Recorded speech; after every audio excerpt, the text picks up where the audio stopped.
De abril del 2025. Estamos partiendo con un nuevo capítulo de la sexta temporada de Vox Populi Vox Day de Red Conce TV y transmitiendo desde el Centro Cultural Radiofónico Lorenzo Arena. En esta oportunidad, a diferencia de en otros casos, no me voy a referir a una noticia en particular, pero sí voy a dar lectura a un párrafo que viene muy a propósito de la entrevista que hoy día vamos a llevar en adelante. Leo. Hoy es el día más hermoso de nuestra vida, querido Sancho. Los obstáculos más grandes, nuestras propias indecisiones. Nuestro enemigo más fuerte, el miedo al poderoso y a nosotros mismos. La cosa más fácil, equivocarnos. La más destructiva, la mentira y el egoísmo. La peor derrota, el desaliento. Los defectos más peligrosos, la soberbia y el rencor. Las sensaciones más gratas, la buena conciencia, el esfuerzo para ser mejores sin ser perfectos. Y sobre todo, la disposición para hacer el bien y combatir la injusticia donde quiera que ésta se encuentre. Esta es una cita, se habrán dado cuenta, de Don Quijote de la Mancha, de Miguel de Cervantes y Saavedra. Y hago esta cita porque en el fondo el autor se refiere a lo humano y lo divino, sin despreciar nada. Lo mejor y lo peor es parte de la vida, y qué mejor que en esta oportunidad hacer esta cita a propósito de nuestro invitado, con quien vamos a hablar de lo humano y lo divino, de lo mejor y de lo peor, sin pelos en la lengua. En esta oportunidad tenemos de invitado a Mario González Figueroa, dirigente social, artesano, secretario de la Comunal Concepción del Frente Regionalista Verde Social. Mario, un gusto tenerte aquí. Bueno, gracias Antonio. Bueno, primero saludar a los televidentes del canal Red Conce y gracias por esta invitación, digamos, y como dices tú, disponible para hablar de lo humano, de lo divino, ¿ya? Siempre disponible justamente para conversar, dialogar y tratar los temas que nos interesan a nosotros como comunidad, digamos, acá de Concepción. Así que agradecido por esta invitación y estoy disponible aquí para recibir, digamos, preguntas y poder dialogar. Mario, vamos a ir pasando de un tema a otro y vamos a partir con la ley Uber. La ley Uber que en definitiva está, se supone, próxima a salir y que ha generado toda suerte de comentarios y obvio, la ley Uber hoy día se ha hecho casi un servicio imprescindible para la comunidad y sobre todo entendiendo y dando por hecho la pésima calidad del transporte público y sobre todo en altas horas de la noche y ni hablar de la madrugada. Cuéntame. Bueno, primero la ley Uber se aprobó en el Parlamento hace como 2 años atrás. El tema que lo que faltaba era el reglamento, ¿ya? Y el reglamento acaba de la Contraloría tomó razón del reglamento. Eso quiere decir que ya lo aprobó, después de varios intentos donde se llevó a la Contraloría, después se retiró. Y falta justamente de aquí a fin de mes, los primeros días de mayo, que se publique en el Diario Oficial. Y después de 30 días entra en vigencia. Lo que la gente debe saber, que una ley que no tiene reglamento, mientras no tenga reglamento, la ley, digamos, no funciona. Entonces, falta el reglamento. Y obviamente aquí hay un debate entre los conductores de Uber. Bueno, primero, para que sepan los televidentes, ¿por qué Antonio me pregunta a mí sobre el Uber? Porque yo justamente, entre mi oficio y también hago Uber, ¿ya? para poder complementar renta como los chinos, porque como la vida es tan cara, uno tiene que justamente buscarse por aquí y por allá. Y es una buena instancia, digamos, para que la gente genere recursos adicionales de lo que tú ganas en un trabajo, en una profesión o en un oficio, ¿ya? Entonces, los que conversamos los Uber, porque también hay sindicatos Uber donde han planteado una crítica, digamos, a la ley, no en el sentido de que no va en el sentido de que no estemos de acuerdo con que haya que regular. Yo creo que hay que regular las cosas que están malas, ¿ya? Por ejemplo, el exceso horario, a lo mejor el Uber no les paga, digamos, a los choferes lo que corresponde, el descuento que te hacen, porque la gente debe entender que en estos momentos, al menos la aplicación Uber, le está descontando a los conductores el 13,7%. ¿Ya? Eso fue, digamos, hasta el mes de enero. Y ahora le están descontando el 14%. ¿Ya? Y eso es justamente para el tema de la previsión. O sea, estamos diciendo que en estos momentos las AFP están recibiendo un dinero adicional que antes no recibían. Y esto comenzó a regir del año pasado, desde marzo del año pasado, ¿ya? Y ahora la declaración de renta, que ahora es a fines de abril, recién en junio, la gente vinculada a la aplicación de transporte electrónica va a tener derecho, digamos, a tener una atención de salud. Va a tener, digamos, no sé, un carnet de FONASA, comprar un bono, tener derecho a una posibilidad, digamos, de que tú te enfermes, a tener derecho, digamos, a una licencia médica y otros servicios, ¿ya? Y también la gente que también les sirve porque te están entregando boleta en horario, la gente puede, digamos, postular a un crédito de consumo o postular, digamos, a una vivienda si quieres comprarla para poder, digamos, acreditar renta, ¿ya? Entonces el tema es el siguiente, que en estos momentos la ley Uber, así como está, ¿ya? Nosotros fuimos bastante enfáticos que la idea es mejorar el servicio. Y como dices tú, si esta ley se empieza a aplicar a través de reglamento, ¿ya? A partir de 30 días, el 40% de los conductores no cumple con los requisitos que te está exigiendo el reglamento. Por ejemplo, es comprar un auto para los conductores antiguos del año 2017 en adelante, ¿ya? Te hablo de 10 años, digamos, más atrás, digamos, cuando la ley se implementa. Entonces, el año 2016, 2017 serían los autos que hay que comprar, y con un cilindraje de 1.4 o equivalente. Eso significa que la mayoría de la gente que hacemos Uber usamos autos con un cilindraje menor, obviamente para poder ahorrar combustible, ¿ya? Claro. Y poder que el pasaje, digamos, sea más... Porque eso influye, digamos, en el valor que la gente, cuando toma el Uber, en el valor que ellos pagan, digamos, por el servicio. No. Y como dices tú, el Uber se ha convertido, digamos, en un servicio de transporte de calidad, ¿ya? Y justamente frente a al mal servicio que presta el transporte público, ¿ya? Aquí mismo en Concepción, ya a las 8, 9, hay sectores que a las 8, 9 de la noche no hay, digamos, disponible ni un colectivo y menos una micro, como decimos. Entonces yo creo que es importante legislar, es importante mejorar, pero tú no puedes, digamos, de un golpe y porrazo, digamos, porque finalmente lo que están haciendo, lo más probable es que la mayoría de los conductores, estamos en una crisis económica, no va a tener la posibilidad de comprarse un vehículo de ese año con un mayor cilindraje, que es más caro, ¿ya? Y además de eso te están pidiendo un curso profesional, ¿ya? De licencia profesional, que te cuesta como alrededor de 300.000 pesos. Entonces hay cosas, digamos, que son muy positivas, ¿ya? Como la seguridad del pasajero, la seguridad del conductor, pero los temas prácticos, digamos, o de fondo, iría en contra, digamos, justamente de lo que supuestamente se requiere como transporte de calidad, porque van a disminuir, si esto se aplica muy luego, van a disminuir de un 30 a un 40% las personas que hacen Uber, porque quedarían fuera de la ley, porque no cumplirían con los requerimientos que es el reglamento. Habría pérdida del servicio. Y eso que significaría que una gran cantidad de personas, justamente, no va a poder acceder al servicio de Uber como lo hace ahora. Y por ejemplo, eso significa que también cuando hay la gente, lo que es la oferta y la demanda, cuando hay poca oferta, digamos, cuando hay poca oferta de vehículos, el pasaje le puede subir 2 o 3 veces.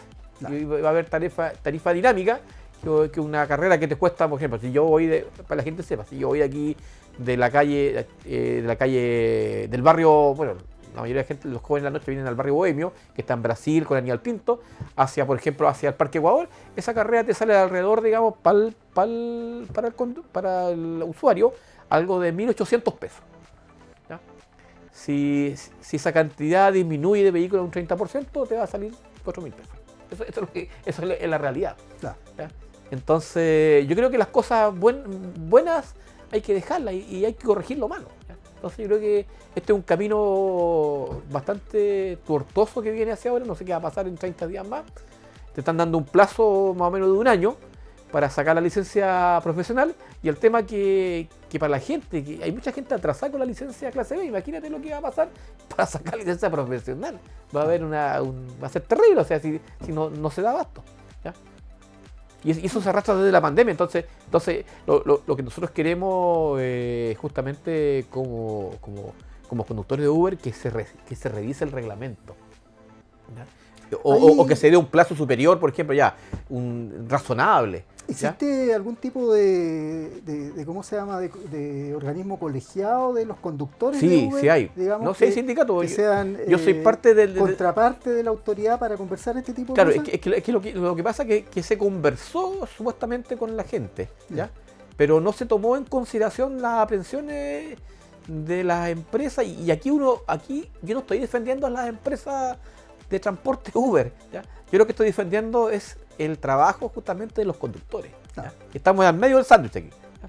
Entonces nos sentimos perjudicados por eso.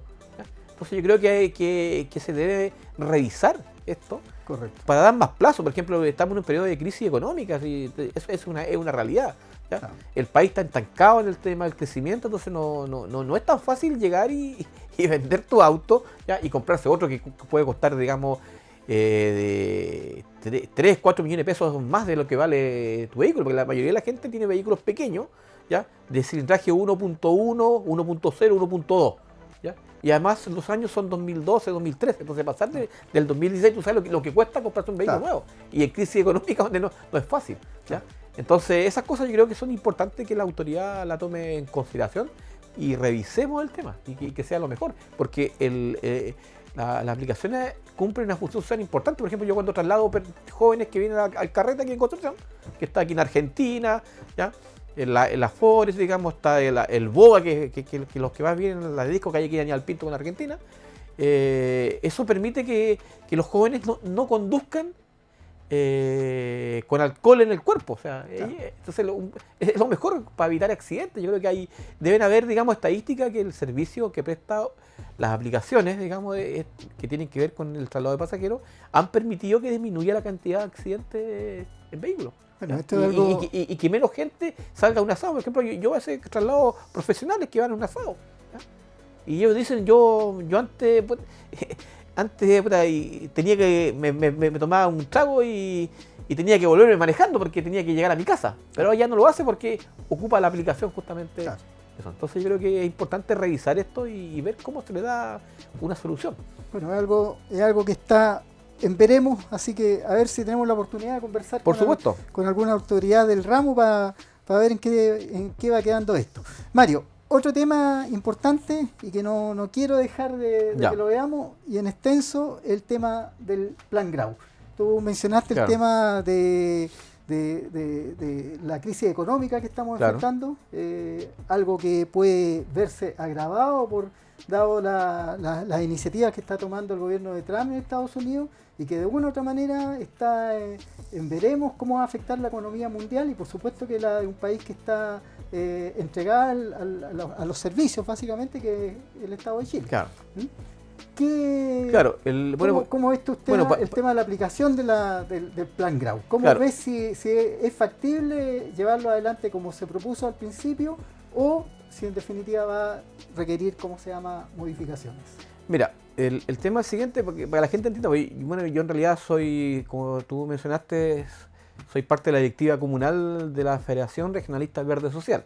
Correcto. ¿Ya? Y somos parte del gobierno, ¿ya? Y nosotros tenemos que respaldar justamente la iniciativa del Plan Grau, y tiene que ver justamente, está vinculado directamente con nuestra zona, con la región del Biobío, ¿ya? Donde el desempleo es altísimo, está el cierre de Huachipato, digamos, el tema de la construcción está a la baja, entonces hay un problema de fondo donde la cesantía en esta región, digamos, es bastante alta, ¿ya?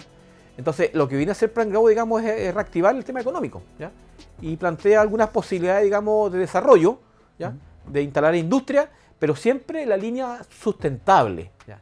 El Plan Grau no plantea, digamos, de levantar una industria y que no respete la legislación ambiental, ¿ya?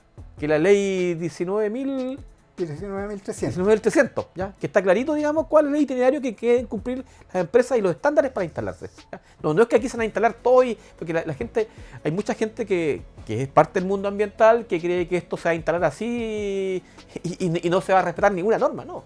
Todas las empresas, ¿ya? Que están, todo lo que tiene diseñado el Plan Grau y todo lo que se instala en esta región, ¿ya? Como industria, digamos, para poder fortalecer la economía y que haya empleo, tienen que cumplir con los estándares que dice la ley 19.300, ¿ya? Y hay todo un itinerario, no es que se van a instalar así y no van a respetar nada. Y la ley, usted sabe que es muy exigente, ¿ya? Sí. Es muy exigente que las empresas tienen que cumplir los estándares ambientales. Si en el fondo lo que nosotros hablamos, por eso que nos llamamos Federación Regionalista Verde Social, ¿ya? Porque es importante el desarrollo sustentable, tiene que ver justamente con dar trabajo, ¿ya? Al mismo tiempo, ¿ya? Pero también cuidar el medio ambiente. Correcto. Y que sean compatibles ambas cosas. Pero acá en la región sí necesitamos empleo, ¿ya? El cierre de Huachipato, imagínate a cuánta gente afectó. Y uno sabe qué otra industria más va a dejar de existir acá en la región. Entonces es importante, yo creo que la línea del gobierno lo que está viendo es cómo somos capaces, digamos, de respetando el medio ambiente, dar trabajo y trabajo digno y que la gente pueda llegar a fin de mes. Es lo que decimos siempre, ¿ya? Lo importante, tenemos que ser respetuosos del medio ambiente sin duda, ¿ya? Y ninguna empresa que no respete la ley no se puede instalar. Pero sí, también tenemos que llegar a fin de mes, ¿ya? Porque hay que pagar las cuentas, ¿ya? Hay que pagar el colegio, hay que comer, hay que vivir. Y lo que comemos no cae del cielo como maná. Tenemos que ir a buscarlo todos los días con sacrificio. Entonces es importante generar empleo.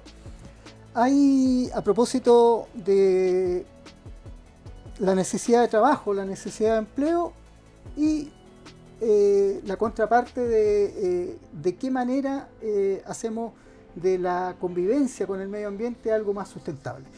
Hay hace poco, no recuerdo el nombre, pero lo voy a buscar por ahí, voy a retomar ese tema, ¿ya? Hubo una visita ilustre acá a la Universidad de Concepción, me parece, o alguna universidad acá del sector, un urbanista, que planteó, veía como una gran oportunidad de desarrollo urbano el tema del cierre de Huachipato, en el sentido de recuperar esos terrenos para el desarrollo urbano, ¿ya?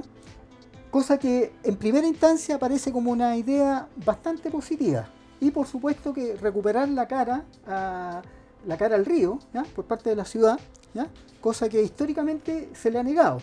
Pero lo cierto está en que la ciudad, que debe ofrecer cobijo a la comunidad y seguridad, por supuesto, que es una de las principales definiciones de ciudad en el ámbito urbano, también debe ofrecer la capacidad de sustento. O sea, tener una gran aglomeración de personas, 100, 200, 300.000 personas, viviendo en un lugar y que no tengan trabajo. ¿Mm? Porque una ciudad no puede estar dedicada exclusivamente a los servicios. ¿Mm? O sea, algo debe generar, algo debe producir para darle impulso a la economía. Esa es una propuesta respecto de Huachipato, pero también está la otra propuesta, ¿ya? Que va de la mano del polémico proyecto minero que se pretende impulsar en Penco, que es el proyecto Aclara, que es reconvertir Huachipato, ¿no? Para darle valor agregado a lo que se pretende sacar, que son las tierras raras, y empezar a producir imanes permanentes que son fundamentales para el tema de la electromovilidad. No existe electromovilidad, entre paréntesis, si no es con la producción de imanes permanentes. Y qué mejor que producirlo aquí en Chile, que siempre se dice que las empresas acá son solamente extractivistas y que no producen nada.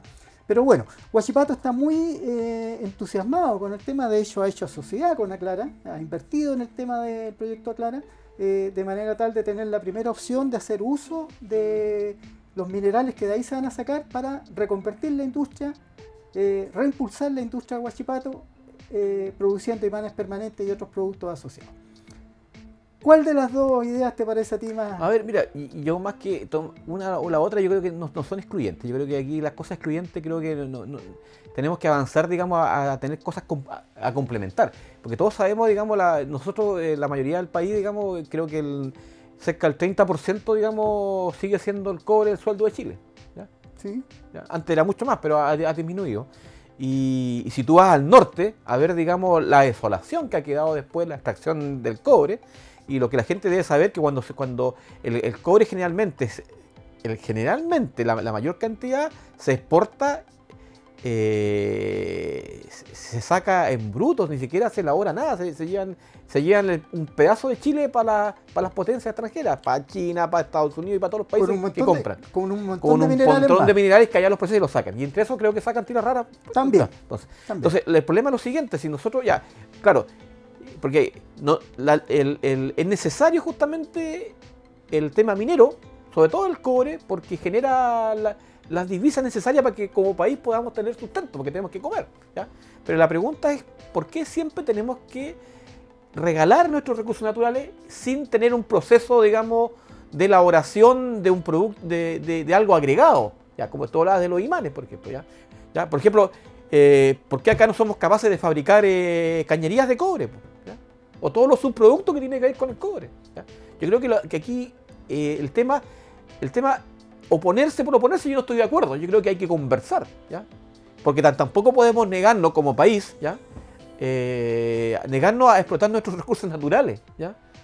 Porque si no vamos a ser un país, digamos, que no vamos a ser capaces, digamos, de brindar el desarrollo sostenible y también la calidad de vida para que la gente viva bien. Y necesitamos justamente mayor cantidad, tenemos que generar más impuestos, tenemos que generar más puestos de trabajo, pero el diálogo no es excluir lo uno o lo otro. Yo creo que hay que conversar. Por ejemplo, el tema de las tierras raras. Primero averiguar para qué sirven, ¿ya?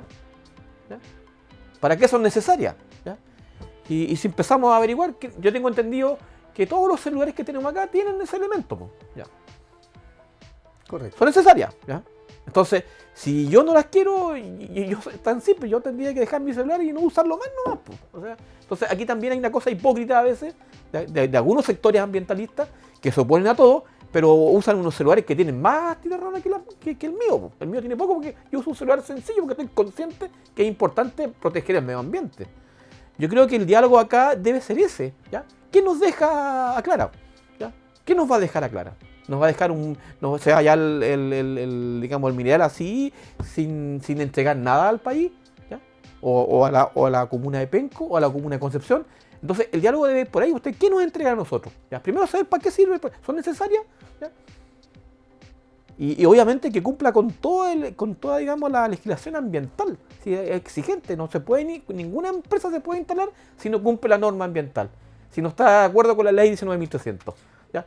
Y si la empresa promete, ¿ya? Porque las empresas a veces prometen, digamos, y no cumplen, se cierran nomás, pues. ¿Ya? Pero yo creo que aquí tenemos que ponernos a conversar en serio y decir la región del Biobío en el futuro. ¿Cuál va a ser, digamos,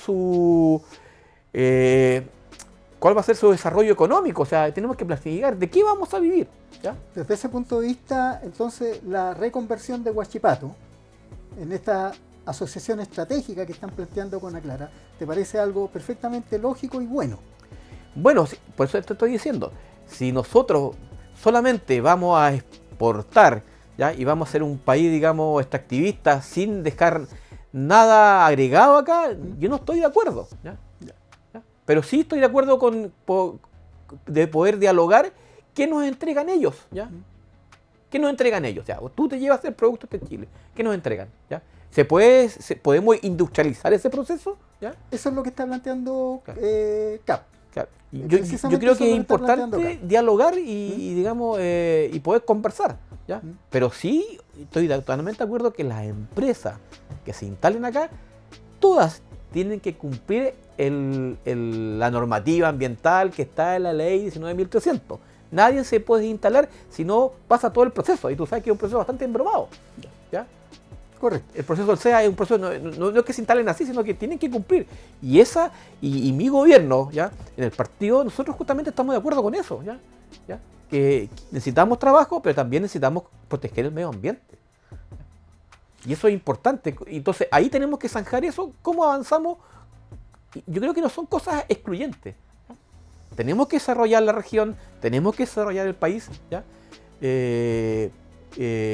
Pero cuidando justamente el medio ambiente. O sea, que sea sostenible este proceso, ¿ya? Y primera vez en la historia de Chile, ¿ya?, que tenemos la posibilidad de desarrollar una industria sustentable. Yo creo que ese es el desafío, ¿ya? Y al menos nosotros como federación, eso nos interesa mucho, porque somos federación regionalista verde social. Lo verde, pero tiene que estar lo social también presente, ¿ya? Y eso es importante. Bueno, respecto entonces, para ir zanjando, en este último tiempo se han dado dos posiciones y que están muy vinculados al tema del Plan Grau, porque dentro del Plan Grau también está el desarrollo inmobiliario. Correcto. Algo que también genera bastante oposición. Pero respecto del desarrollo inmobiliario, me gustaría tratarlo porque tiene varios bemoles. Pero el tema es que existe una posibilidad cierta de que Huachipato reconvierta su maquinaria y se reimpulse, generando valor agregado, un producto que normalmente estaría saliendo del país como materia prima nada más, pero efectivamente estaría dejando un valor agregado, industrializando, reindustrializando Huachipato, reindustrializándola acá, ¿ya? Pero también está esa otra propuesta, que era simple y sencillamente seguir adelante con el desmantelamiento de esta tremenda industria para convertir todos esos terrenos en área urbana, con desarrollo urbanístico, comercial, habitacional, etcétera, etcétera. Bueno, ¿cuál de las dos posiciones primero, pero yo sigo insistiendo, yo creo que ambas no son excluyentes. Yo creo que aquí es conocido la falta de espacio de construcción para viviendas sociales, ¿ya? Y acá lo tenemos en consideración, esta cosa que a mí me da pena, este enfrentamiento entre ambientalistas y gente pobre por tener una casa. A mí realmente me parte el corazón que tengamos que llegar a eso, a enfrentarnos justamente por eso mismo, ¿ya? La gente necesita casa, ¿ya? Pero también necesitamos cuidar los humedales, ¿ya? Porque los humedales tú sabes para qué sirven, ¿ya? Ya, pero ahí hay un tema. Entonces, pero el tema es el siguiente, ¿podemos hacer las dos cosas? Esa es la pregunta, ¿ya? Hay un tema, Mario. Desarrollo justamente de desarrollar, digamos, espacio urbano para construcción de calidad y al mismo tiempo protegiendo justamente el medio ambiente y también el patrimonio que tiene que ver con Huachipato, ¿ya? Yo creo que las dos cosas, cuando las cosas se hacen bien, ¿ya?, se pueden hacer ambas, ¿ya? Saltando al tema... Y ese es el desafío de la política. La política tiene que ser capaz justamente de resolver estos problemas, pero no es lo uno ni lo otro, ¿ya? Y ese es el tema. Correcto. Mario, saltando al tema particular de lo que es el desarrollo inmobiliario. La inmobiliaria, básicamente por gran cantidad de grupos ambientalistas, son satanizadas, en el sentido que son pérfidas, lo único que buscan es ganar y construyen indiscriminadamente. Pero lo cierto está en que ninguna inmobiliaria va a construir si no hay demanda de habitación. Luego, el principal problema es la demanda de vivienda que tiene este país y que obviamente alguien tiene que responderla. Después viene el tema del territorio, y en el tema del territorio, sobre todo en un territorio tan delicado como el de la intercomuna de Concepción, ¿ya? Frágil, muy frágil. Que está lleno de lagunas, humedales, porque básicamente Concepción está sentado en paleocauces del río Biobío y tú sabes que subterráneamente las aguas corren por donde estamos. Efectivamente, pero bajo esa perspectiva existe gran oposición, obviamente, y es natural que así sea, ¿ya? Y lo comparto, porque se sigan rellenando humedales. Insisto, lo comparto, pero también hay gran oposición en que la ciudad se desarrolle en altura. Y ciertamente aquí se produce esto. Primero es que la vivienda es necesaria, porque hay demanda, o sea, hay una población que la necesita. Y segundo, tú tienes que decidir, o te desarrollas en horizontal, y eso significa simple y sencillamente condenar todos los retazos que van quedando de humedales, ¿ya?, y territorios asociados, digamos, para efectivamente ocuparlos, porque ya no van quedando, o simple y sencillamente se toma la decisión de reconvertir la ciudad y desarrollarla en altura. para preservar de esta manera los pocos espacios naturales que van quedando dentro de la intercomuna. ¿Qué me puedes decir respecto a esto? Bueno, Y a propósito mucho de que hoy día, en un retazo de lo que fue parte del humedal Paiscaví, que ya fue rellenado, hay un proyecto inmobiliario de viviendas sociales. Bueno, ahí hay otro invitado que tienes que hablar con él. ¿Ya? Bueno, de ese punto de vista, insisto, yo creo que ambas cosas no son excluyentes. Y acuerda cuando una vez se participó en ese proyecto, digamos, con el arquitecto Aburto y otra arquitecta, donde se hablaba de cómo habitar el río Andalién. ¿Te acuerdas tú de eso? Sí, correcto. ¿Ya? Donde, bueno, se ha demostrado que tú puedes construir en forma sustentable en cualquier territorio. ¿Ya? Efectivamente Ya. es así. Pero el tema es que Concepción es una ciudad con un terreno muy frágil, ¿ya? Porque está lleno, tenemos cerca de 7 lagunas, tenemos 2 ríos, ¿ya?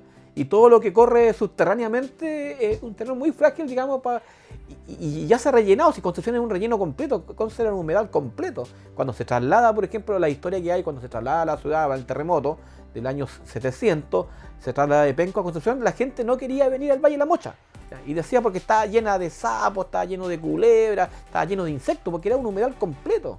Imagínate cómo ese tiempo, sin haber esta maquinaria pesada, cómo rellenaron acá.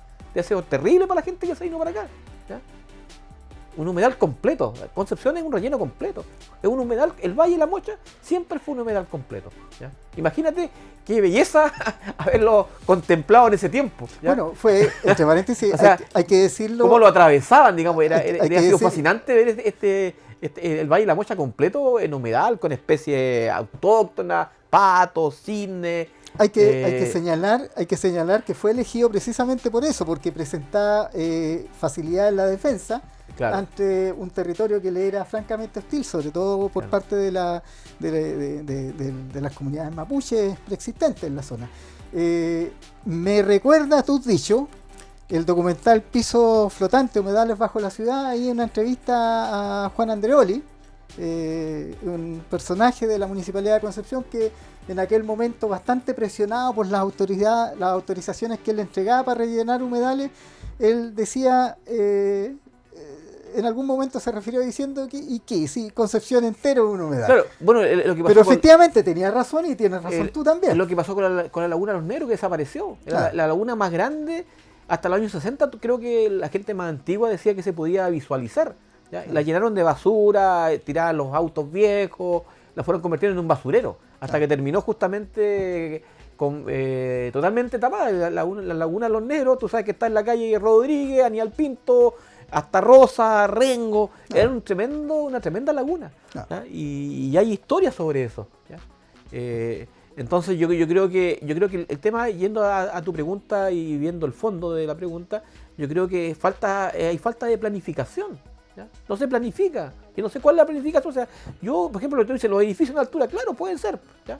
Pero tiene que haber una planificación donde estén, digamos, el municipio, ¿ya? Las empresas constructoras, la gente que necesita vivienda.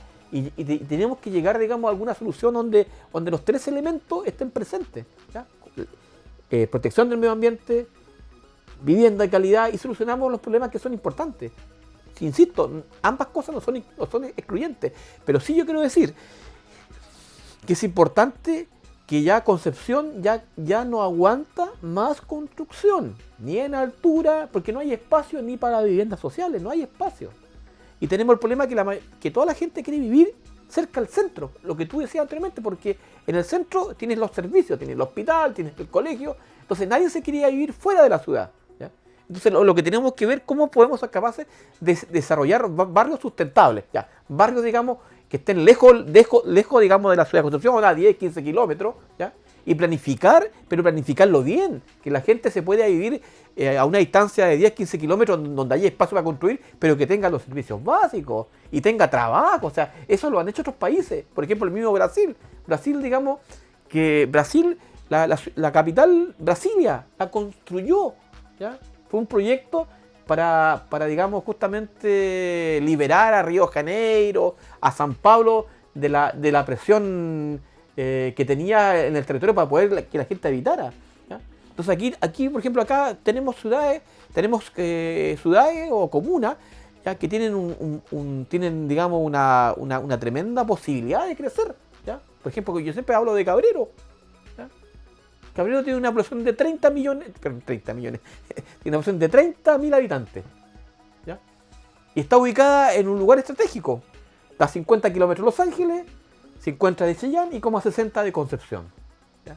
Es un lugar privilegiado, hay muy pocas comunas que tengan ese lugar. Yo me acuerdo que el aeropuerto se quería instalar ahí. ¿Te acuerdas? Por el tema de los pájaros, que en el vuelo, ahí donde está, digamos, que querían. Entonces, Cabrero se presenta, digamos, como una posibilidad importante hacia la gente acá.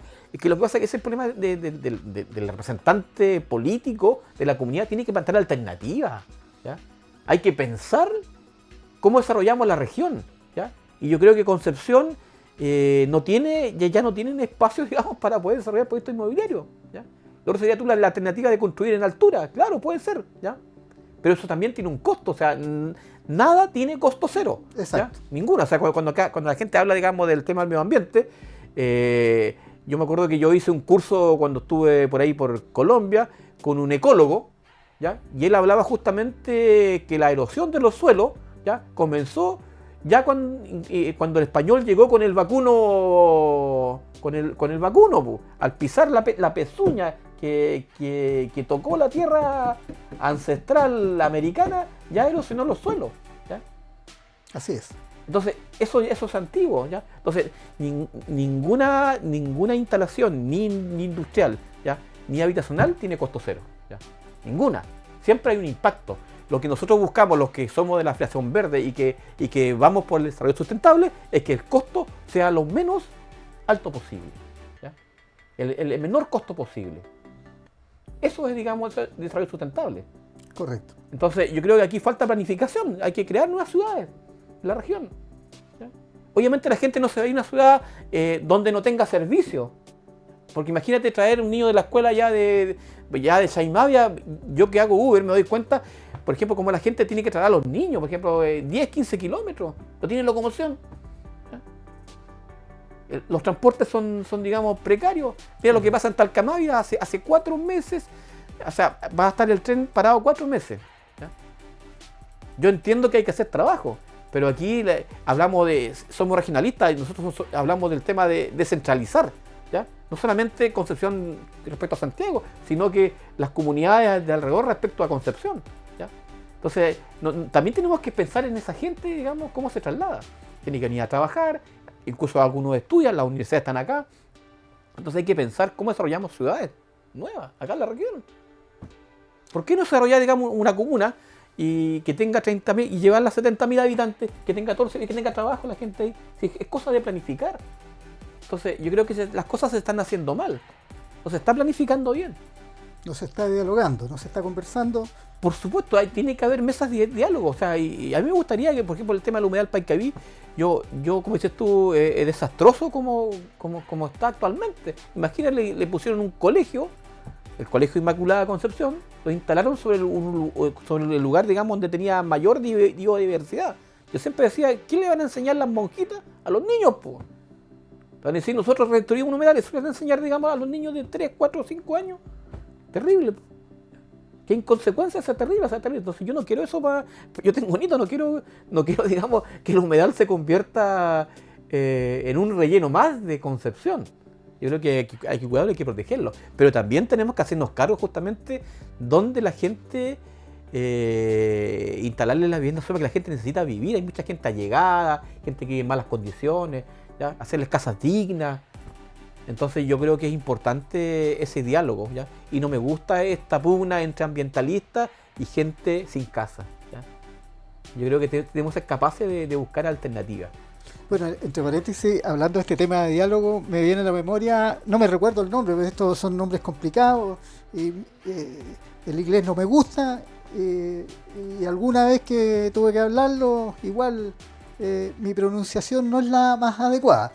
Pero me viene a la memoria una carretera, en realidad fueron una sucesión de puentes, que eran tantos que básicamente constituyen una carretera, que está hecha en una zona de humedales en Noruega, una zona de alta biodiversidad, en condición riesgosa en su momento cuando se construyó, pero hay un proyecto en que los grupos ambientalistas efectivamente participaron en el desarrollo del proyecto, y hoy día la carretera no solamente esta sucesión de puentes en zonas de alto riesgo, de delicadeza ecológica, no solamente ahora permite el transporte, sino que la misma carretera se convirtió en un factor de preservación. Bueno, por lo mismo, al considerar miradores. por lo mismo, lo que yo te estoy diciendo, ya es posible construir, ¿ya? Y lo sustentable no es oponerse al progreso, el sustentable tiene que ver que hagamos las dos cosas, ¿ya? Desarrollémonos como país, como región, pero también al mismo tiempo protejamos el medio ambiente. Ya, se pueden hacer las dos cosas. Yo creo que ahí estamos entrampados en esa discusión. Yo creo que hay que avanzar. Por eso que se llama desarrollo sustentable, es eso, ¿ya? Desarrollo, ¿ya? Y protección, digamos, de la biodiversidad. Economía circular. Mario, un pequeño salto, vamos a seguir hablando del mismo tema, del mismo eje, digamos, pero con un tinte un poquito distinto. Hace poquito el Ceremi de Minería, me parece, el señor Cáceres. De energía. El Ceremi de Energía de la región, el señor Cáceres, que se fue, lanzó una desafortunada frase a propósito de un atentado que se produjo en las obras de la central Rucalhue. De ahí me voy a referir con detalle, pero el Ceremi, en definitiva, ¿qué es lo que dijo? Dijo que estábamos viviendo en una taza de leche, poco menos, refiriéndose a un atentado que fue, digámoslo, de carácter brutal. O sea, estamos hablando de ¿cuánto? Las cifras son, me parece, 4.000 millones de pesos en pérdida. Son alrededor de 45 camiones, 5 maquinarias diversas. La mayoría de esta maquinaria son empresas subcontratadas, que son de connacionales, porque la concesión de la construcción está hecha a una empresa china.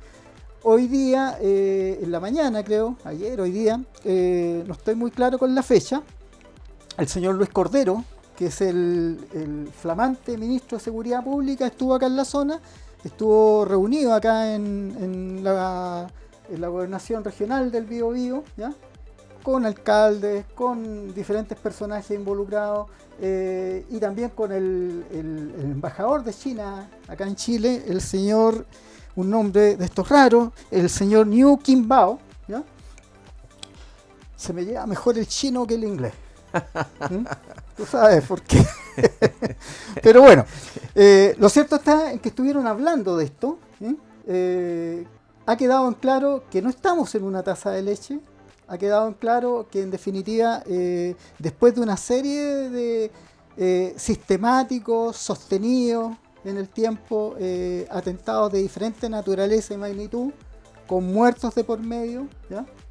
Hoy día se empieza a hablar, el ministro dice de que el Estado tiene que hacerse cargo, y se ha interpuesto una querella bajo el capítulo de la ley antiterrorista. O sea, hoy día, después de mucho tiempo, se empieza a hablar de terrorismo, ¿ya?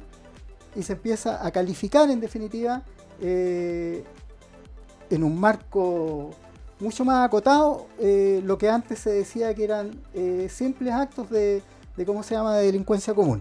A propósito de esto, y para que tú me des tu opinión, tengo que señalar que, en mi experiencia personal, un personaje mestizo como yo, en la zona de Arauco, me aclaró de que la guerra no era contra las forestales. Me dijo: entiende, chileno, estamos en guerra con Chile y con los chilenos.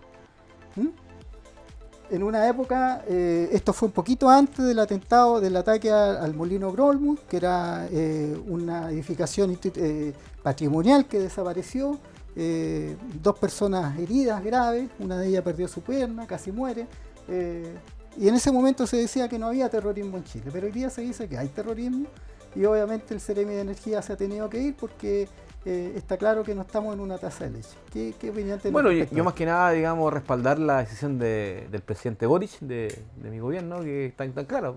Fue clarito, digamos, que las declaraciones del Ceremi de Energía son totalmente fuera de la línea del gobierno. Y para que la gente sepa, cuando se intenta acusar al gobierno del presidente Boris, ha puesto todas las posibilidades y las fuerzas, digamos, que sean necesarias para poder, digamos, justamente cuidar el territorio de los atentados, ¿ya? Entonces el gobierno ha sido bastante duro justamente con este tipo de acciones, ¿ya? Entonces cuando la gente habla, no, es que no, si la gente no sabe, o sea, en este momento hay toque de queda en la Araucanía, ¿ya? O sea, hay una vigilancia constante de las Fuerzas Armadas, ¿ya? Y son iniciativas que vienen del gobierno del presidente Boric, ¿ya? Entonces, el gobierno no ha sido blando con el terrorismo. Por eso que son bastante desafortunadas, digamos, las palabras justamente del señor Cáceres. Yo no sé en qué lugar, qué le llevó a decir eso, ¿ya? Porque fue bastante torpe, ¿ya?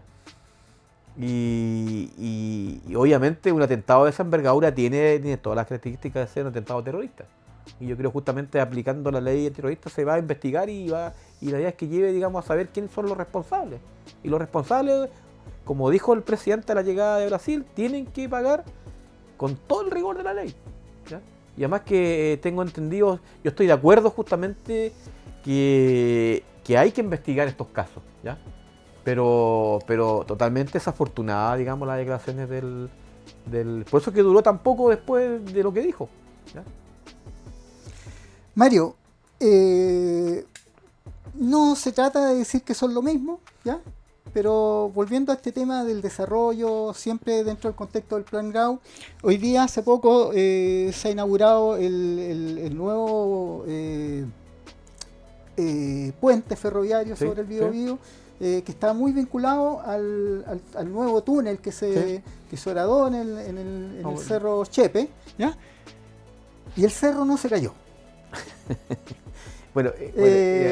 Y nadie escuchó ningún estallido, tronadura, etcétera, etcétera, que se insistía que iba a tener tronadura a pesar de que la empresa había dicho claramente de que las tronaduras estaban descartadas, ¿ya? Y bueno, me recuerdo que esa obra que hoy día se inauguró con luces, con bombo y platillo, y que ha gustado mucho por lo demás, porque ahí habían unas estructuras que yo las encontraba bastante feas cuando las vi, que las estaban montando de día, pero iluminadas de noche, la verdad las cosas que me sorprendieron gratamente. Pero bueno, esa inauguración contrasta, esa inauguración del puente contrasta con la inauguración de las obras del puente, que se iniciaron precisamente con una protesta en lo que iba a ser la boca del túnel, también con fueguitos por ahí, cositas por el estilo, de grupos que decían que el cerro se iba a caer y que por supuesto que la gente que vivía encima iba a sucumbir con ellos. Bueno, yo no me puedo hacer cargo, digamos, de esos grupos, pero yo creo que es importante que reconozcamos que el avance ferroviario ha sido importante para Concepción. La cantidad de pasajeros que traslada de Coronel, imagínate si no existiera, sería brutal. Entonces yo creo que EFE es una de las pocas empresas, tengo entendido que con el registro civil, que se autofinancian. O sea, tienen números azules a fin de mes, ¿ya? A fin de año, siempre. Yo creo que es una obra tremenda y además que uno puede contemplar, digamos, que es posible el valor agregado, lo que te digo yo. O sea, es posible, o sea, mitigar de buena forma. O sea, construir un puente, claro que tiene impacto. Si aquí nadie está diciendo que no tenga impacto cero, ¿ya? Pero siempre, como verdes, ya sustentables, tenemos que buscar el menos impacto posible, ¿ya? Y eso creo que se logró en el puente. Y además que yo tengo entendido que había gente que, como decías tú, que iba a decir que era a poner explosivos y nunca fue así. O sea, usaron un taladro, ¿ya? Que, bueno, antes lo hacían con explosivos, un taladro, digamos, porque si hubiese sido explosivo se viene abajo el tema de desvío que está de arriba, donde se acumula agua, digamos, de reserva. Y yo creo que es un aporte interesante, digamos, desde el punto de vista visual, digamos, ahora atravesar el puente, es todo un espectáculo, ¿ya? Ahora, toda la gente está hablando de afuera, a mí me preguntan, yo viajo harto para afuera de Concepción, y me preguntan, oye, ¿y el puente, las luces? Porque ya se hizo famoso en todo Chile, cruzar ese puente, ahora todos quieren cruzar el puente, ¿ya? Entonces, eso incentiva justamente, y tiene que ver justamente con lo que hablamos, o sea, el valor agregado. Estos puentes, digamos, por ejemplo, que se construyen, por ejemplo, el tema que pasa, tú sabes que hay un proyecto ya que está casi financiado de extender la costanera hasta Hualqui, ¿ya? Correcto. Que sería espectacular porque solamente llega hasta la entrada de Chibuyante y ahí se acaba, después te metes, digamos, al taco en Chibuyante. Ah. Y hay lugares que son naturales que hay que preservarlos, ¿ya? Y obviamente hay que contemplar la posibilidad, digamos, de que cuando pases por ahí, pases por arriba, tengas un mirador, ¿ya? Que la gente pueda observar justamente el paisaje y el humedal. Yo creo que se pueden hacer las dos cosas. Y yo creo que lo que pasó con el puente ferroviario cumple esos estándares, ¿ya? Desarrollo y también sostenibilidad, ¿ya? Y imagínate, eso va a permitir, ¿ya? que el biotren llegue a Penco. Ya empezó, digamos, el proyecto, digamos, de planificación, ¿ya? Y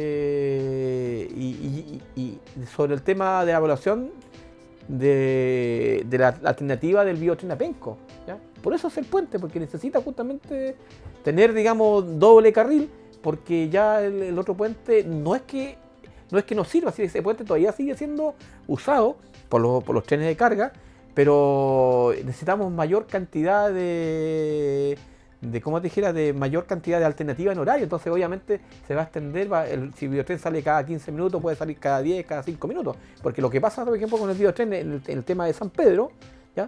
La gente ya cuando viene con él no lo puede tomar porque viene lleno, po. Yo me acuerdo cuando uno veía estos problemas que había en Japón, en Tokio, ¿te acuerdas? Cuando los policías como empujaban a la gente, está pasando lo mismo ahí, po. Entonces falta más conectividad, falta mayor cantidad de frecuencia. Y yo creo que es un acierto lo que ha pasado con el tren. Recuperar, yo creo que, mira, me voy a decir que es algo revolucionario, ¿ya? Recuperar el tren después de que fue tan denostado, digamos, por la dictadura, y que vuelva ahora. Yo creo que la gente se siente feliz cuando ve un tren. Yo tengo nietos, y cuando ven el caballo de hierro, ¿ya? Me piden que yo vivo cerca de la línea, que lo lleve para allá. Y tengo un nieto que dice que él quiere ser conductor de tren de carga, y al más chico le dijo que tú vas a conducir trenes de pasajeros. Entonces, yo creo que uno gran logro del desarrollo, ¿cachai? Acá de la intercomuna es el tren, ¿ya? Y ojalá se extienda hasta Penco, llegue hasta Tomé y llegue hasta Chillán, ¿ya? Imagínate que llegue hasta Ichato, ¿ya? Entonces, yo creo que eso va a cambiar la vida del penquista. O sea, yo creo que es importante la contribución que ha hecho EFE al desarrollo justamente de la industria de pasajeros. Yo creo que es impresionante. Y, o sea, obviamente yo no me puedo poner al desarrollo, o sea, porque ha cumplido una función social importante el tren, ¿ya? Une comunidades, ¿ya? Pero por supuesto. Y además que el tiempo de Coronel hasta Concepción disminuye, ¿cuánto? En 30 minutos, 25 vueltas en Concepción. Y antes en el taco demora 1 hora y media. Entonces yo creo que digamos, tiene que ver justamente con un desarrollo que contribuye justamente al bienestar y a la sostenibilidad de la intercomuna. Así que, bueno, solamente felicitar a la gente de EFE, creo que es tremendo lo que está pasando ahí. Bueno, esto que tú dices, ni que decirlo. Alguna vez el tren recorrió todo Chile de norte a sur, bueno, obviando obviamente el paso de Campos de Hielo Norte, Campos de Hielo Sur, ¿ya? Pero básicamente hasta Puerto Montt, entre Ica y Puerto Montt, y cómo se llama, tanto por los valles centrales como gran parte de la costa, y a su vez con ramales transversales que comunicaban todos los grandes pueblos y ciudades cordilleranos, inclusive atravesaba la cordillera en diferentes puntos, ¿ya? Y por supuesto que conectaba las grandes ciudades y puertos de la zona de la costa. Mencionaste la llegada a Penco. Han habido algunas conversaciones, creo, de participación ciudadana, donde sí, ya se está hablando, se está conversando sobre las mejores alternativas para extender el biotren hasta Penco y quizás un poquito más allá, y se ha hablado de las estaciones. Sí. ¿Qué me puedes decir al respecto? Bueno, son los últimos minutitos. Yo como dirigente social he participado, porque yo creo que los dirigentes tenemos que participar en los procesos, ¿ya? Porque hay gente que no participa y después opina cosas que no se dicen dentro. Hay un montón de gente que usa como usufructa políticamente de estos espacios, pero no va a los espacios. Pues es importante que los dirigentes participen, ¿ya? Y nosotros, por ejemplo, una de las cosas cuando empezó el nombre de las estaciones, porque la empresa que hace el estudio de prefactividad tiene que reunirse con la comunidad. Nos reunimos en varias reuniones y empezaron, digamos, a nombrar las posibles nombres de las estaciones. Y una de las cosas, digamos, nombraron que la primera estación que estaría a la altura de Lincoln y Rengo, se iba a llamar Estación Rengo. Y la gente de que vive ahí dijo, no, pues si esa estación siempre se llamó Andalén, pues. Y como la gente de la empresa que hace el estudio de prefectividad, generalmente son empresas de afuera que se ganan la licitación, no conocen el territorio. Claro. Y la estación Andalien la iban a colocar allá donde está la población Waldo Valle, que iba a haber una estación y ya se iba a llamar Andalien. Entonces los vecinos le explicaban que la estación Andalien era esa, la que estaba ahí, en Lincoyán, ¿ya? Antes de llegar a Rengo. ¿Ya? Entonces se levantaron vecinos porque ahí se opina y los vecinos dijeron, nosotros queremos que la estación se siga llamando Andalien. Defienden su patrimonio. Porque tiene que ver con y defender el patrimonio también es sustentable. También tiene que ver con la cosa sustentable, la memoria es importante. Si no solamente vivimos de los temas terrenales, de la carne, sino que la cosa, ahí está lo espiritual también, la memoria, la historia, ¿ya? El tema del patrimonio, cuántas historias hay en esa estación. Entonces, la gente más adulta no quiso aceptar que le pusieran Rengo. Entonces, la persona que estaba dirigiendo la reunión dijo, pero ya, lo vamos a llevar como una recomendación, ¿ya? Pero ustedes saben que esta pasan por otro proceso donde se van a renombrar las estaciones y la podemos llevar a un sorteo o a una consulta ciudadana. No queremos consulta ciudadana. La estación debe llamarse Andalien. Entonces, esa fue la recomendación que se le dio al encargado del proyecto de prefectividad.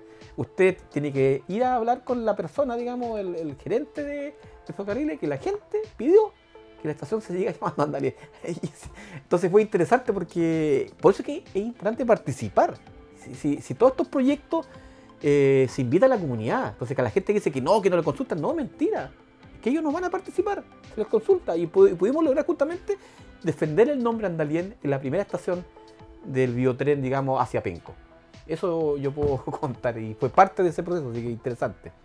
Bueno, la conversación, como del mismo modo que hemos sostenido hoy día, Mario, es la oportunidad que tienen los seres humanos de evolucionar. El diálogo es precisamente esa capacidad de ser capaz de escuchar opiniones diversas, opuestas inclusive a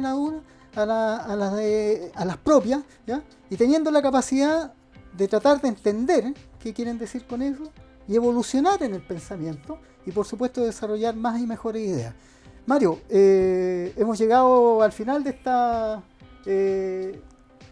coloquial entrevista, porque hemos hablado del humano y lo divino, como lo prometimos al principio, ¿ya? Y te cedo la cámara, digamos, para que te despidas antes de cerrar. Bueno, primero agradecer, digamos, a Antonio. También quiero agradecer a la persona que está detrás de cámara, Alejandro, ¿ya? Que siempre no se menciona, pero es un tremendo profesional. Y también agradecer este espacio donde uno puede comunicar. Y como dices tú, es importante que participemos de todos los procesos, digamos, de procesos culturales, sociales, de desarrollo, ¿ya? Y yo creo que la idea justamente, ¿por qué estoy en la Federación Verde? Porque yo creo que es posible, ¿ya?, construir una nación, una región desarrollada respetando el medio ambiente. Es posible. Ambas cosas, el trabajo y la sostenibilidad, no son incompatibles, ¿ya? Es posible, ¿ya? Y como dices tú, el medio ambiente hay que defenderlo con amor, no con odio, ¿ya? Porque la naturaleza es vida y la vida es amor. Una reflexión muy parecida a la que tiene Jane Goodall, la primatóloga europea que el año pasado se dio una vuelta por todo el mundo y que hacía precisamente referencia a aquello, a defender con amor la naturaleza y haciendo una crítica a los ambientalistas furiosos, como decía ella. Bueno, estamos dando fin a este nuevo capítulo de Voz Populi Vox Day de Red Conce TV y nos despedimos desde el Centro Cultural Radiofónico Lorenzo Arena. Será hasta una próxima oportunidad, amigos.